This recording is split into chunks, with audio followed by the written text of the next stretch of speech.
What beneficial aspects of a religion cannot be replaced by secular means? This question is strangely worded. Let me show you by this example. I will name 10 countries and give some numbers, and you tell me what is common in all of them. Thailand 56%, Denmark 46%, Italy 45%, Germany 45%, France 43%, Norway 41%, Belgium 40%, Spain 39%, United Kingdom 36%, Finland 36%. So what is common in all of them? Many atheists might have quickly realized their dream destinations. You probably guessed it right. None of the above countries is both theistic and religious, that is, has a sizable theistic religious population and a non-secular culture. But what are the numbers? Well, they pertain to the percentage of people that cheat on their partner. These stats are not as much being used to point skewness of atheist morality, and indeed there are several other factors, like in case of Thailand, which is religious but atheistic. Its sex tourism industry, which probably ensures that native women cheat way more than men. However, the aim is to point out two problems in the question. Firstly, what is meant by beneficial aspect? Beneficial according to whom? In a Pew poll about acceptance of adultery, while 84% of Americans surveyed believed that adultery is unacceptable, only 47% of all French and 60% of all Germans thought so. The Pew Research survey from 2013 also included other European nations, including Italy, Spain, and the Czech Republic, where acceptance of adultery was also higher than in the United States. Joanne Sweeney, an associate professor at the University of Louisville, thinks that religion is to be blamed. The cheesy article is in the description below. The second half of the question is more curious. If I ask you what beneficial service a normal babysitter can provide that a pedophile babysitter cannot, what might be your answer? Or what beneficial service a MIT engineer can provide that a random stranger on a street cannot?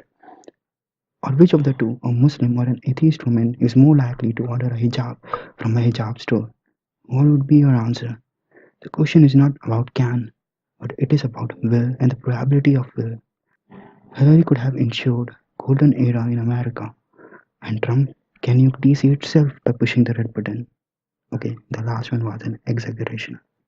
Christopher Hitchens used to take much time asking his opponents as what morality can be followed by religious that cannot be followed by atheists.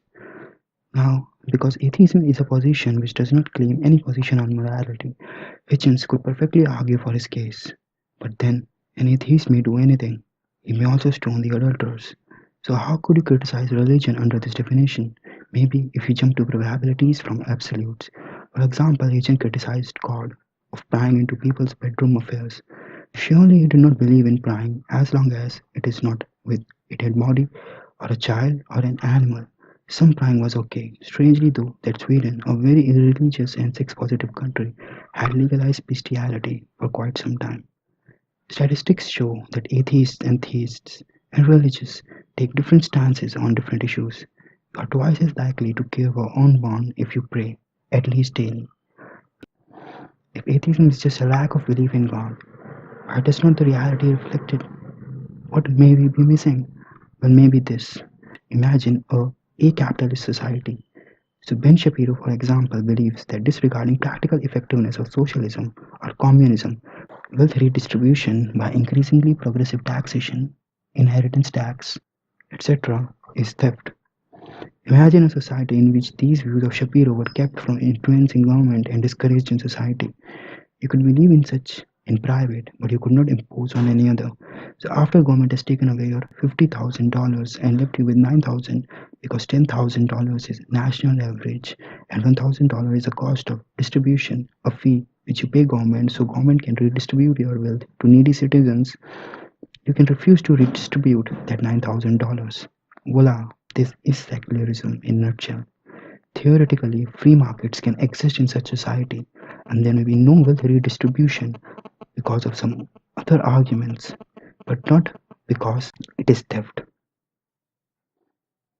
But pause and think. If such was acceptable to the society or its elites, why would they even press for such a law? Do they hate the effect or the reason behind the effect? If they hate the reason, then why not argue against it? Because the effect which is the only thing going to affect, is tolerable. No one gets all the laws he likes except a dictator or a conformist, the latter changing his likes based on where the sun shines. If they hate the fact, then saying that such society can be capitalist is hoodwinking people. Before giving answer to the question, let us define secular. Secular is what is not connected with religious or spiritual matters. A nation or a culture is always a hegemony of a view or becomes such in the long term. These long term views change over time. What America may believe today is way different than what founding fathers believed, and what America will believe years after will possibly be too different than beliefs of Americans today. Originalists are the people who believe that the American Constitution is the soul behind America. Many do not like everything that is in there, yet regard it highly because they believe it to be greater than their individual beliefs. Such belief has not been held to hold by rest of America. As Kali observed, people were quick to find things in Constitution that were never there and edit or delete things that were.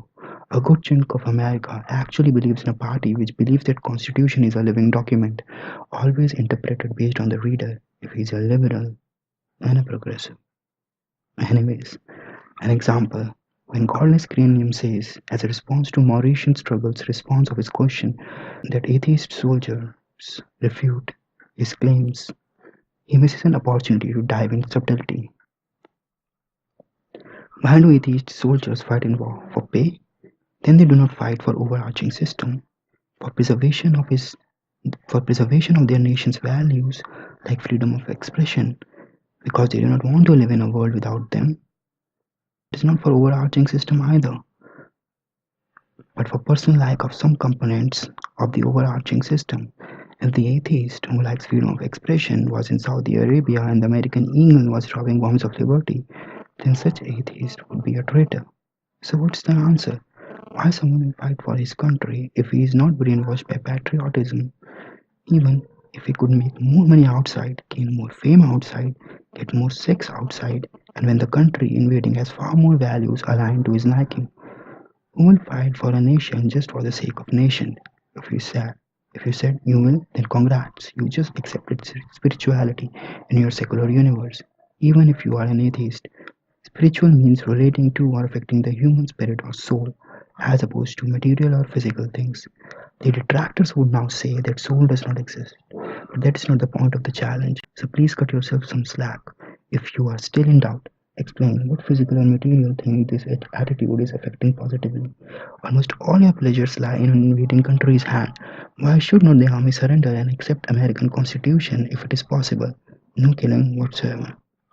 Now, some would argue that nationalism can be achieved in a secular world. Sure, it can be, by either stirring emotions or brainwashing.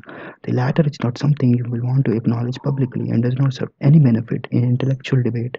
You can brainwash a person about anything, and the former will involve stirring emotions about something that does not exist unchangingly. Why is it important that it should be unchanging, at least by humans? Because if humans can change it, they can change the standard itself. In earlier times, people were united based on language, culture, region, or nation. Such is becoming increasingly impossible thanks to multiculturalism and other stuff. Like constitution cannot be the soul of nation if it can be changed. Similarly, if boundaries of a nation can be altered, and the value of nation itself as a measure because of its dependence on individual is close to arbitrary, then nation can't itself. To get more context, look in the situations surrounding Catalonia's exit from Spain.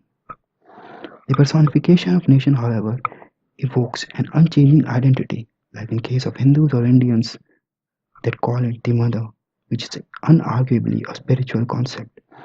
Now, before an atheist delivers a shattering blow to my case, let's analyze a pinned comment from Godless Cranium's video. The guy says, material means literally existent, as opposed to an abstract concept. If material existence is a contradiction or reduces these things to the level of abstract concepts, this comment reflects the level of critique present. Materialism, in philosophical sense, is a position that matter is the fundamental substance in nature, and that all things, including mental aspects and consciousness, are a result of material interactions. No, immaterial existence is not a contradiction, is not logically equivalent to, has a mass and occupies space. Religion Religion provides a concrete, not material, existent, and unchanging anchor point for deriving of values that cannot be achieved by secular systems. When arguing secular systems do provide such anchor point, please keep in mind the is or distinction. So now to sum up, we look at another hilarious pinned comment, critiquing Mauritian struggles, excellent response. The chap says, I didn't enjoy 35 years of sorting out tax returns. Where is this hedonist lifestyle he keeps talking about? Sign me up. This comment, pinned by the way, exactly answers Cranium's question. Let us look why the guy sorted tax returns for 35 years unhappily. I could not find a better paying job, in which case he did not give up pleasure willingly but was forced to. That is like fat and ugly woman taking pride in how she isn't a hooker. Disclaimer, hooker used in a sense used by McDowell. But if he hated the job, why he kept doing it? Maybe for money, which was used for some kind of pleasure, or in anticipation of future pleasure, or to forego some pain, or in anticipation of foregoing some pain. Maybe he was forced. He was kidnapped by some goons who forced him to sign a contract which made him work for 35 years. Well, in that case, he just fell victim to other people seeking pleasure and gaining benefits through him. In fact, the sum total of secular morality is different pleasures and pains clashing with each other. Nothing more than that. All secular moralities are based on concept of pain and pleasure, and end justification is pleasure of oneself. Even in case of golden rule, the key is what you want others to do to you. The same concept of self-pleasure is the arbitrator. They say pleasure is food of flesh and righteousness is the food of soul. So what is the exact answer?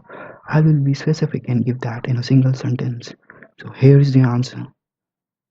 It is impossible by secular means to make people willingly and rationally forego pleasure or future anticipation of it and endure pain or future anticipation of it based on some concrete and existent object.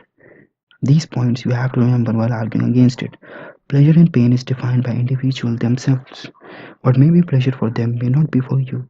And in case of conflicting pleasures or pain, net values must be used. Concrete means clear and certain, not material and not an ingredient used to make buildings. Yes, it is one of the actual definitions. I already defined secular based on actual dictionary definition. Existing means is those who think that existent can only be material. I advise you to take a philosophy course. You are not the target audience. You can ignore this. And lastly, when I say rationally, I do not mean rationally in an overarching sense. This liberty I am willing to give to you. In order to view this, anyone has to just give an example of any case or any theory in which, by secular means, a person can be willingly and rationally convinced, not brainwashed, to forego pleasure or future anticipation of it, and endure pain or future anticipation of it based on some concrete and existent object. And don't just say atheist soul just because it is entirely possible for people to be atheist or non religious and still have some spiritual justification. The question is about the idea, not the people themselves. People belonging to one creed may have ideas that are borrowed from other creeds.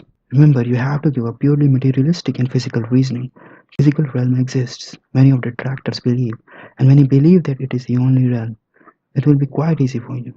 This is necessary to sustain Western civilization because the next generation may not believe in what you do, and sure it looks like that, and may seek pleasure in other things.